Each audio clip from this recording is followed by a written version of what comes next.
इहैव तैर्जितः सर्गः येषां साम्ये स्थितं मनः निर्दोषं हि समं ब्रह्म तस्माद् ब्रह्मणि ते स्थिताः। इहैव तैर्जितः सर्गः येषां साम्ये स्थितं मनः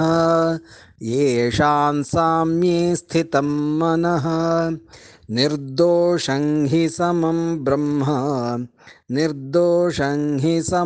ब्रह्म तस्माद् ब्रह्मणि ते स्थिताः।